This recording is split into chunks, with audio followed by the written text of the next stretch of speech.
What's up, guy? It's your boy, Young Blessed Trucker. Making another video. Just came on my shift actually, maybe about an hour ago. I guess you guys know by now, or if you watched my last video, I am a day cab driver out of Richmond, Virginia. Pretty much take loads up to Baltimore, drop them off, come back here to Richmond, leave out at nighttime, be back home in the morning. That's the gist of what I'm doing now. And actually, I think the subject of this video, or the title of this video, is going to be patience. Anybody, that's been trucking, that anybody that drive trucks know that it's important for you to have patience when you're waiting at the shipper, or waiting for them to unload your truck and whatnot. And I just want to talk to you guys, different truck drivers, about what you guys do to deal with how long it takes for them to load you and unload you when you're at the warehouse. I'm trying to get some better light, but whatever, as long as you guys can see me. I am not a patient person, I will admit that. So that's probably my biggest issue about being a truck driver, is knowing that you have to hit the road.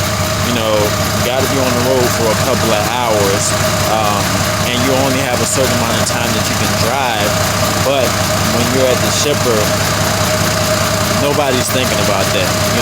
All they're thinking about is, I'm working my 8-hour shift. As long as I load the truck, I can go and take my lunch break and come back and finish it later. And I understand that because I've worked in warehouses before, so I understand they're not truck drivers. They don't really understand the issues and why we try to leave out early and hurry up and hit the road and get back and whatnot. But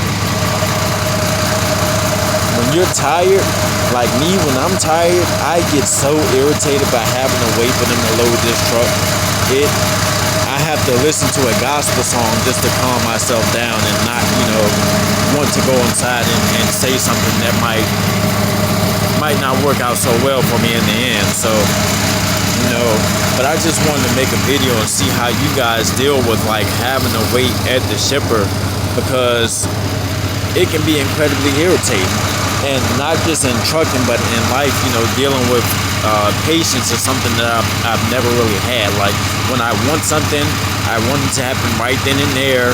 I don't want to have to wait on anything, and even if I have to do whatever I have to do to make something happen for me right then and there when I want it to happen, I have to do it even sometimes if it's not the right thing to do, which is a lesson that I'm just learning. Has not worked out very well for me. So, but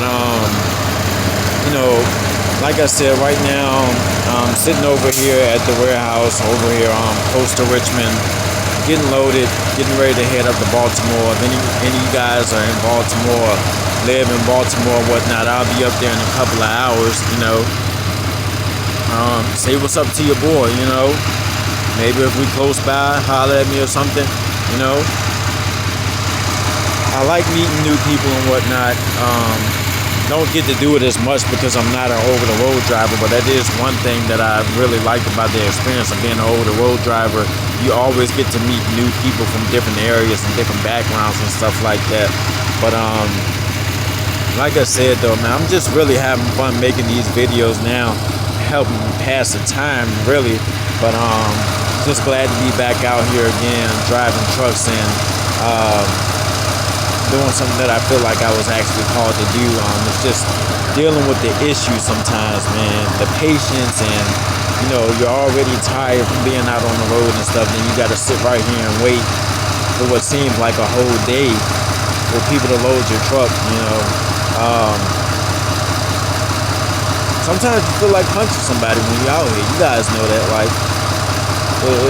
you feel like punching somebody when they don't understand where you're coming from as the driver. it can be an issue, and it's not even an issue with the people that are working. It's just the fact that you have to wait the whole time. But anyway, what else is there?